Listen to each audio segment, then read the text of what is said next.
사랑하는 영락교회 지체들에게 주 안에서 평화 인사를 전합니다.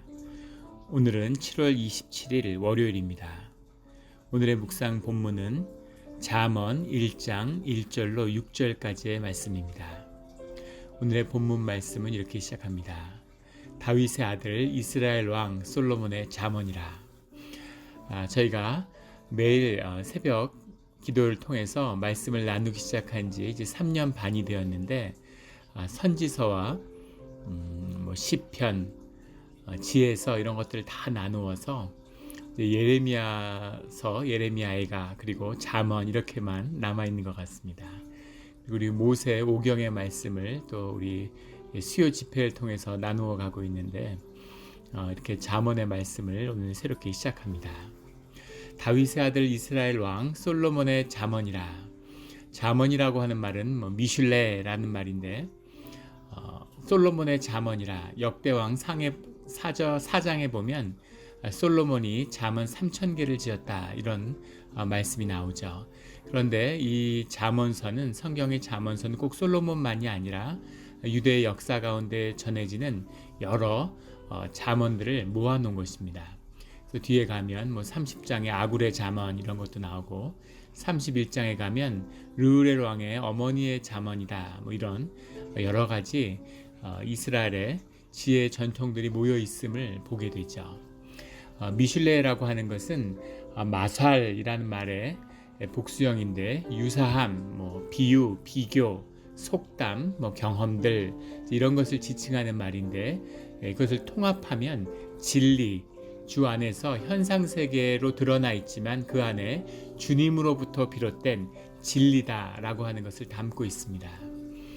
이 미슐레라고 하는 말은 성경 안에서도 여러 가지 뜻으로 쓰이는데 민수기 23장 같은 데 보면 선지자의 예언이다라는 예언으로라는 뜻으로 쓰이기도 하고 시편의 49편이나 78편에 가면 교훈시다 이렇게 이야기하는데 이것은 여호와의 교훈이다라는데 이것도 미슐레를 번역한 것입니다.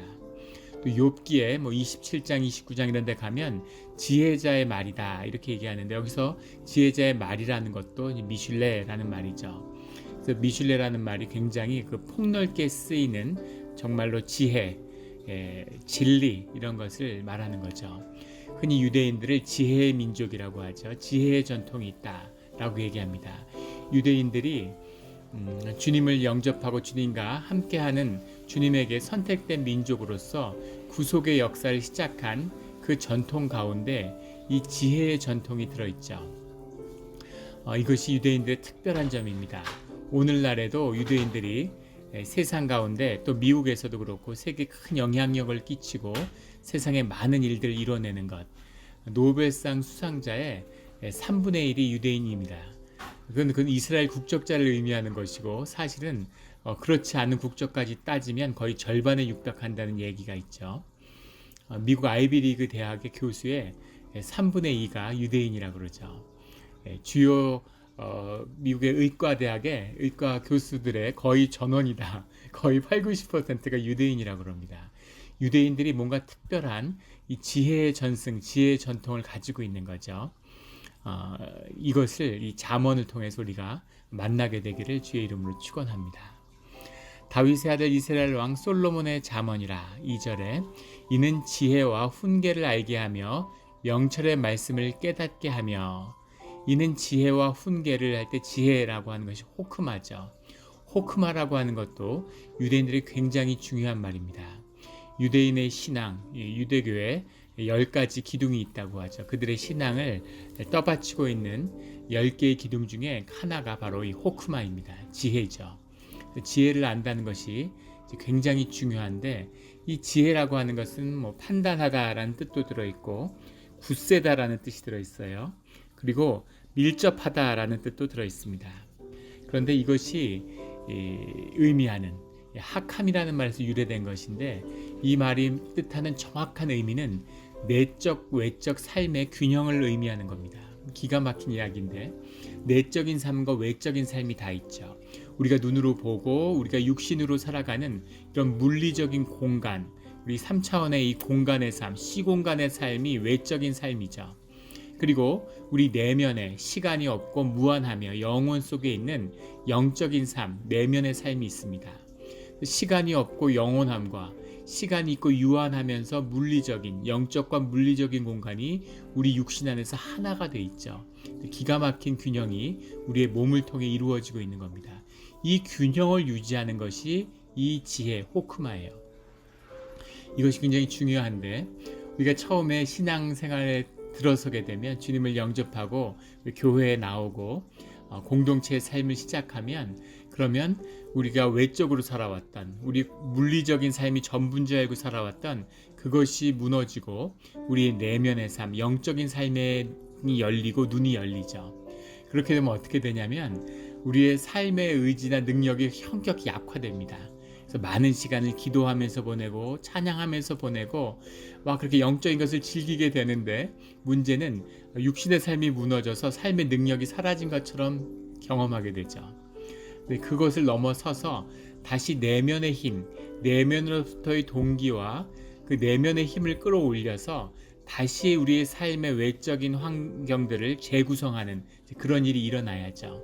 그래서 내면의 따뜻하고 부드러운 내면의 세계와 굳건하고 아주 굳센 외면의 세계가 균형을 이루어야 되는 거죠. 이 균형을 이루어내는 것이 호크마입니다. 이 호크마가 사실은 삶의 성취와 삶의 가치와 의미를 이루게 되는 비밀이죠. 이 비밀이 있어야 된다는 거예요. 영적으로도 열려있고, 영적으로 열려있다는 것이 무슨 산기도원 다니고 매일 금식하고, 우리 한국에 보면 기도의 민족이죠. 기도원 같은 데 가면 1년 내내 기도원에 사는 분들이 있고 40일 금식을 1년에 3번씩 하는 분들이 있습니다. 막 작물을 토하고 푸른 그런 녹색 작물을 토하면서 장액을 토하면서도 막 기도하는 분들이 있어요.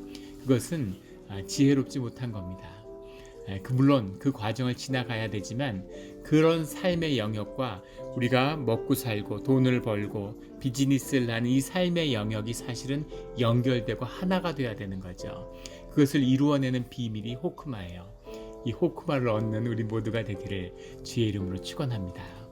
이는 지혜와 훈계를 알게 하며, 훈계라고 하는 것은 무사르라는 거죠. 무사르라는 말인데, 징계하다, 견책하다라는 물리적인 힘이나 물리적인 말로서 징계를 하는 야사르라는 말에서 나왔습니다.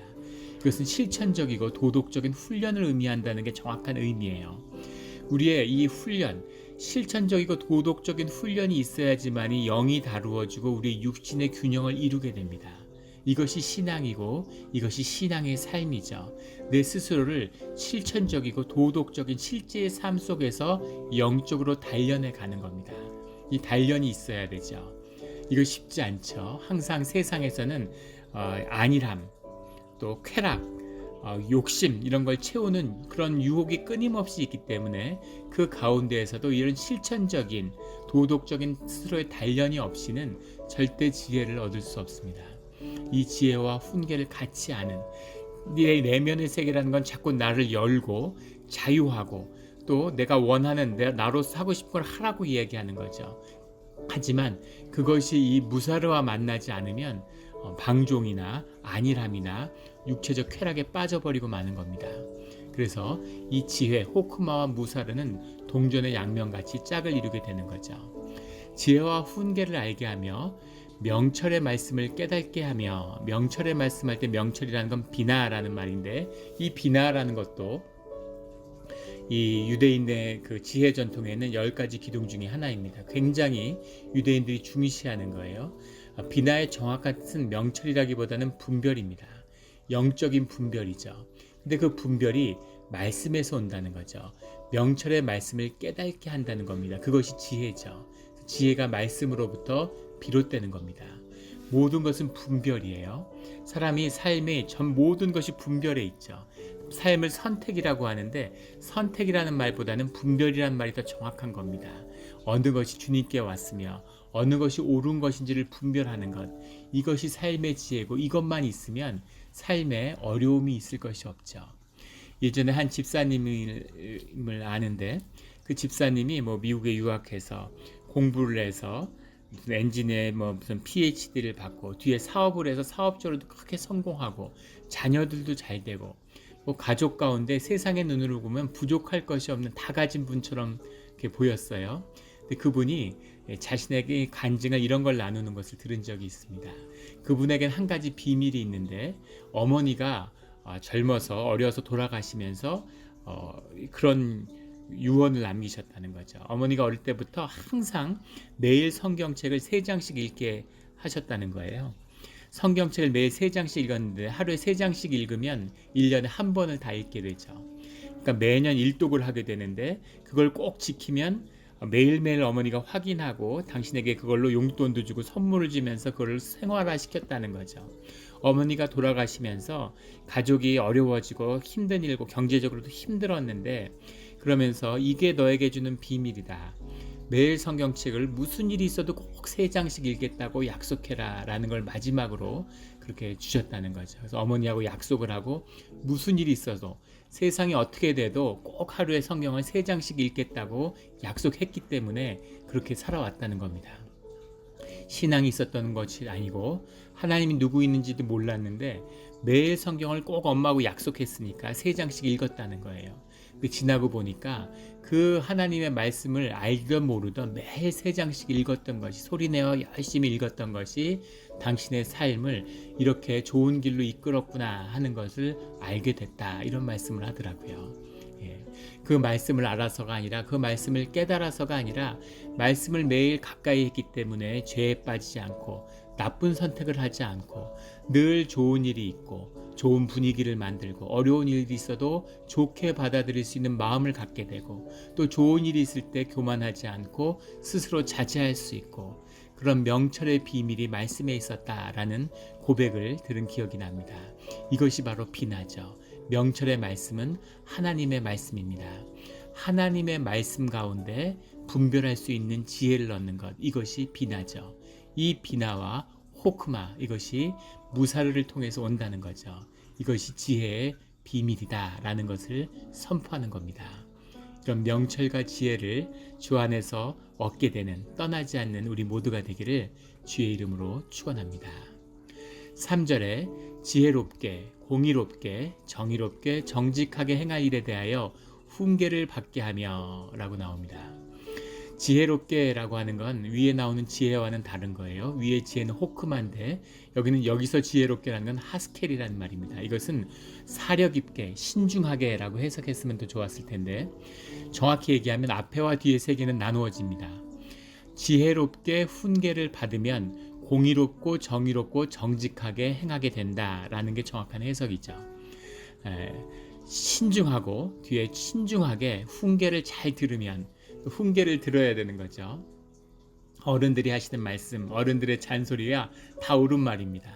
지나고 보면 아는데 어른이 되어서 아는 거죠.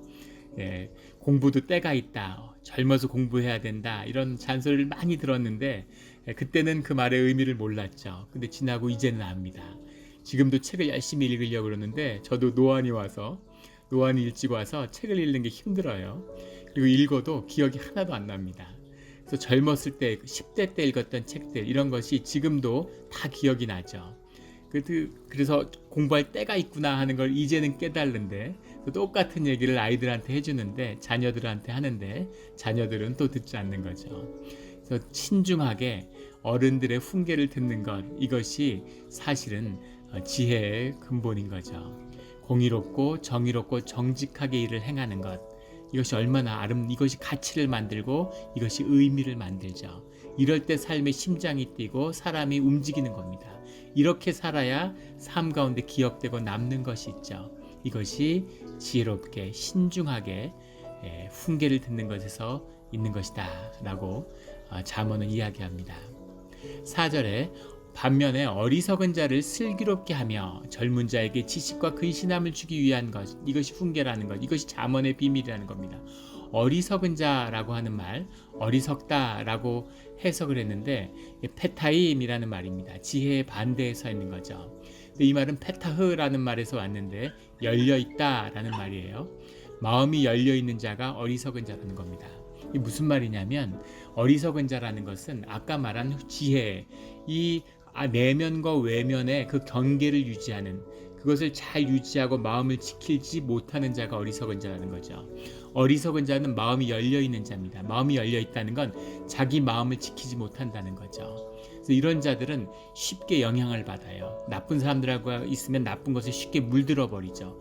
남들이 욕을 하면 같이 따라서 욕을 하고, 남들이 화를 내면 같이 화를 내는 자들, 이런 자들이 패타임이죠. 어리석은 자들, 마음이 열려 있는 자들입니다. 자기 마음을 지키지 못하기 때문에 이런 자들은 어디 가나 쉽게 상처받죠.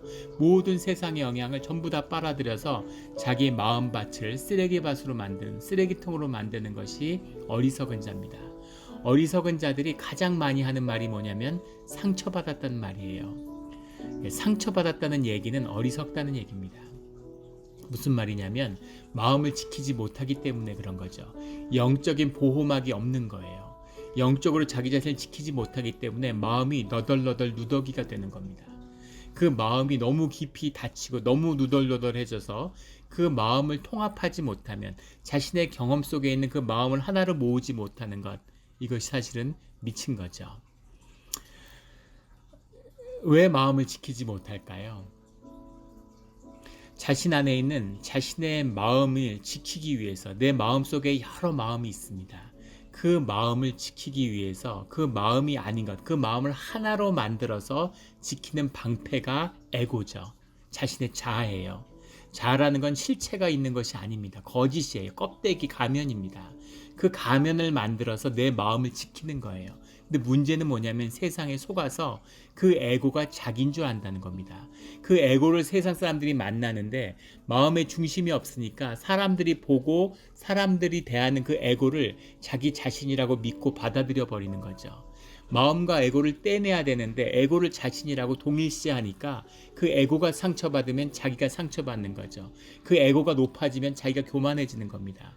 그 에고를 높이기 위해서 에고를 꾸미는 거죠.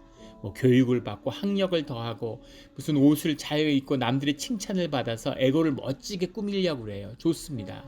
그것을 멋지게 꾸미고 사는 거 괜찮아요. 그런데 문제는 그게 자기인 줄 알기 때문에 에고가 상처받으면 분해하고 아파하고, 에고가 꺾이면 좌절하고 절망하는 것, 이것이 인간의 어리석음이라는 겁니다.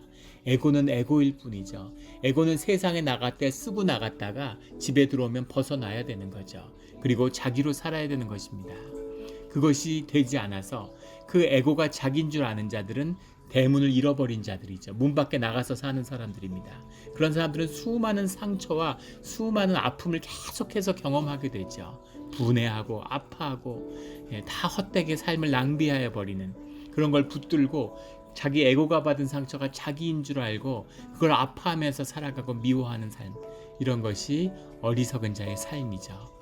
그런 어리석은 자들이 이 지혜와 명철의 말씀을 받을 때 내면의 세계가 열리고 그것을 분별하게 될 때, 그때 슬기로워지고 그리고 지혜가 생기고 삶의 명철이 더해지게 되는 거죠. 젊은 자에게 지식과 근신함을 주기 위한 것이니, 지식이라고 하는 것은 다트라는 말인데, 다트라고 하는 것은 몸으로 아는 지식, 몸으로 깨달아 아는 노하우 같은 거죠. 삶으로 아는 그런 것을 지식이라고 여기서 이야기합니다. 그 practical intelligence죠. 아카데믹 인텔리전스가 아니라 practical intelligence. 공부 심리학자들이 통계를 낸 걸 보면 학교를 다니면서 공부 잘하는 학생들이 세상에서 성공하는 확률이 많지 않다고 하죠. 학교 다닐 때는 공부 잘하는 게 최고 같은데 공부를 잘했는데 세상에 나가선 잘 되지 않는 거죠. 우리 경험 속에서도 저도 보면 그런 것 같아요. 우리 학교 다닐 때 돌아보면 왜 그럴까? 학교 다닐 때는 아카데믹 인텔리전스가 중요한데 실제 세상을 살아가는 데는 프랙티컬 인텔리전스가 중요한 거죠. 비즈니스를 하는데 가게 주인을 만나서 그 임대료를 깎아달라는 이야기를 화내지 않고 웃으면서 부드럽게 잘할 수 있는 능력, 그런 것이 프랙티컬 인텔리전스죠. 물론 계산을 잘하고 이런 것도 중요하지만 프랙티컬 인텔리전스가 훨씬 더 중요하다는 겁니다. 지식과 근신함을 주기 위한 것이니, 근신함이라고 하는 것은 매지마라고 하는 건데, 근신이라고 하는 것은 내 몸을 다스리는 그런 의미죠. 유교적인 의미라면 매지마라고 하는 말은 신중하다는 얘기, 숙고하는 거죠. 무언가를 깊이 고민하는 거예요. 삶의 애티튜드입니다. 매지마가 있다고 해서 삶이 변화되는 게 아니라 매지마를 갖고 있기 때문에 삶이 자라나서 그 삶이 궁극적으로 변화되는 거죠. 그 매지마가 있어야 되는 겁니다. 내 심령이 열린 자들은 이 심령의 이야기를 듣는 거죠. 나에게 나쁜 일이 있었는데, 뭔가 기분 안 좋은 일이 생겼는데, 주변에 어떤 일이 생기면 그 일 때문에 분해하고 아파하는 게 아니라 저 사람이 나한테 이렇게 대하면 왜 그랬을까? 왜 이런 일이 일어날까를 깊이 내 심령은 거기에 대해서 뭐라고 반응하는지, 뭐라고 얘기하는지 한번 기다려 보는 겁니다. 이게 좋은 일이야 나쁜 일이야 하고 그 감정적으로 반응하는 게 아니라 그게 주 안에서 어떤 의미가 있는지를 한번 깊이 기다려 보는 것, 이것이 매지마죠. 그 매지마가 있어야 지식이, 그 삶의 지식이 생겨나는 거죠. 이런 것을 젊은이에게 주어지기 위해서 솔로몬의 잠언을 만들었다, 이런 이야기입니다. 5절에 지혜 있는 자는 듣고 학식이 더할 것이요. 여기 나오는 학식이 우리가 흔히 이야기하는 지식입니다. 레카흐라는 거죠. 전해진, 축적된 지혜, 그 지혜를 내 것으로 만들 수 있는 학식이라고 하는 것, 전해진 것은 세상에 쏟아집니다. 인터넷 시대가 돼서 정말 세상에 없는 지식이 없어요. 인터넷에 가면. 하지만 그게 무슨 의미가 있습니까? 내 가운데 내 중심이 있어야, 내 삶이 세워져야 그것이 내 것이 되는 거죠. 내가 그것을 바라볼 수 있는 관점이 있어야, 그것을 구조화할 수 있는 나의 사고력이 있어야, 그래야 그 학식이 내 것이 되는 거죠. 이것이 레카흐의 비밀이다 라고 얘기하는 겁니다. 그래서 명철한 자는 지략을 얻을 것이다 라는 겁니다. 이 지략이라고 하는 것, 이것이 바로 타흐블로흐라고 하는 말인데, 타흐블로트 뭐 이런 말일 겁니다. 이 지략이라고 하는 말은 스킬이라는 말이에요. 영어에 줄을 당긴다는 뜻에서 왔습니다. 줄을 잠겼다 놨다 할 수 있는 이 지혜를 얻은 자, 학식을 얻은 자, 명철을 얻은 자, 근신함과 지식을 가진 자들은 세상의 줄을 당겼다 놨다 할 수 있는 그런 능력이 있다는 거죠. 유대인들은 자식들에게 재산을 물려주지 않는다고 하죠. 재산을 물려줘 봐야 자식이 못 지킨다는 것을 오랜 세월 속에서 깨달아 알았기 때문입니다. 하루아침에 잃어버릴 수 있는 수백 년의 쌓은 부를 하루아침에 잃는 일들을 거듭해서 경험하면서 재산이라는 건 의미가 없구나 라는 것을 아는 거죠. 그래서 자식들을 열심히 공부시킨다고 그래요. 최선을 다해 공부시켜서 자식들이 누구도 뺏어갈 수 없는 것을 자녀들에게 물려준다는 거예요. 음악을 연주하는 것. 유대인들이 음악을 열심히 가리킨다고 하죠. 자녀들에게. 유대인 학교 같은 데 가면 음악 교육 같은 것이 어떤 예술 학교를 능가합니다. 그 뉴욕 같은 데 유대인 학교 이런 데 가면 깜짝 놀라요. 최고의 음악 학교입니다. 왜 그렇게 음악을 가리킬까요? 교양을 쌓으라고? 아니죠. 음악이라고 하는 것이 우리의 내면을 열고 내면을 성숙시킬 수 있는 것이 음악이기 때문이에요. 그래서 사실 청소년기나 아이들한테는 음악을 가르쳐야 되는 겁니다. 아이들한테 막 기도하라 그러고 방언기도 시키고, 그런 것은 어리석은 일입니다. 아이들은 의식이 충분히 발달해 있지 않기 때문에 아이들은 중고등학생들 기도원 데려가면 3분의 2는 그날 바로 다 방언을 받아요. 근데 그게 좋은 게 아닙니다. 아이들 때에는 의식을 키워야 되는 거죠. 의식의 힘을. 그리고 그때는 영을 음악으로 다스려야 되는 거예요. 음악이 영을 자라나게 하는 비밀이 있는 거죠. 아이들이 빼앗길 수 없는 걸 가리키는 것, 그것이 지혜죠. 이 지혜가 아시아의 지혜가 있습니다. 우리가 유교 전통을 받아서 공부하는 걸 중시 여기고 책을 중시 여기는 것, 이것이 아시아의 지혜죠. 아시아계 학생들이 다 공부를 잘하잖아요. 유럽의 그 뉴욕에 있을 때도 유대인들이 그 조합주택이라는 걸 만들어서 다른 인종들이 그 자신들이 사놓은 그 집에 들어오지 못하도록 이렇게 막는 거죠. 그런데 거기에 한국인들 항상 환영받습니다. 왜냐하면 한국인들이 들어오면 애들이 공부를 잘하고 그 학군이 좋아지고 땅값, 집값이 올라가니까 열심히 공부시키는 거죠. 저도 어렸을 때 생각하면 집에서 어머니나 아버지가 무슨 심부름이나 일을 시키는데 공부하고 있을 때는 아무것도 시키지 않았던 그런 기억이 나요. 저도 그런 게 남아서 그런지 아이들한테 무슨 뭐 빨래 개켜라, 뭐 청소해라, 정돈해라, 뭐 잔소리 하는데 아이들이 공부하고 있으면 아무것도 시키지 않죠. 공부가 가장 소중한 거고 가장 중요한 거다라는 것이 우리 문화 가운데 뿌리 깊게 남아 있습니다. 그러니까 아이들이 항상 공부를 잘하고 많은 성취를 거두는 거죠.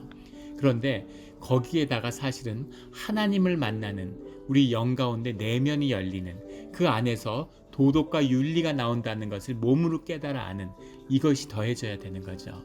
이것이 우리 민족에게 주어진 기독교의 선물이고 주님의 선물이라고 믿습니다. 6절에 잠언의 비유와 지혜 있는 자의 말과 그 오묘한 말을 깨달으리라. 깨달아라 라는 거죠. 잠언과 비유와 지혜 있는 자의 말, 그 깊이 있는 뜻, 결국 그 말씀이 우리를 위한 선물이라는 것. 이 말씀이 영이고 우리 안에 영이 있기 때문에 영이 영을 만나야 영이 깨어나고 자라나는 거죠. 그 영이 자라나야 우리 삶 가운데 에너지가 없고 우리 삶이 피어나는 겁니다.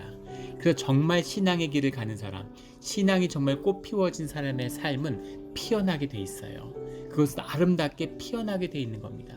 세상에 성공하고 더 많이 가진다는 뜻이 아니라 아름답게 가치 있게 의미 있게 피어난다는 거죠. 더 많이 당연히 가지게 되겠죠. 내 삶이 피어나는데 세상의 죄와 보물이 나한테 끌어당기는 그것이 영의 삶이니까 영이 피어나면 당연히 삶이 피어나는 겁니다. 주님의 선물, 이 지혜를 주님과 하나가 된 이 솔로몬과 같은 이 영적인 선조들이, 기도의 선조들이 그 비밀을 깨달아 알아서 후손에게 남긴 거죠. 유대인의 문제는 하나님을 버리고 이 지혜만 가지려고 하는 것입니다. 하지만 이 지혜가 하나님께서 비롯되는 거죠. 하나님을 알아야 이 선물도 같이 갖는 거죠.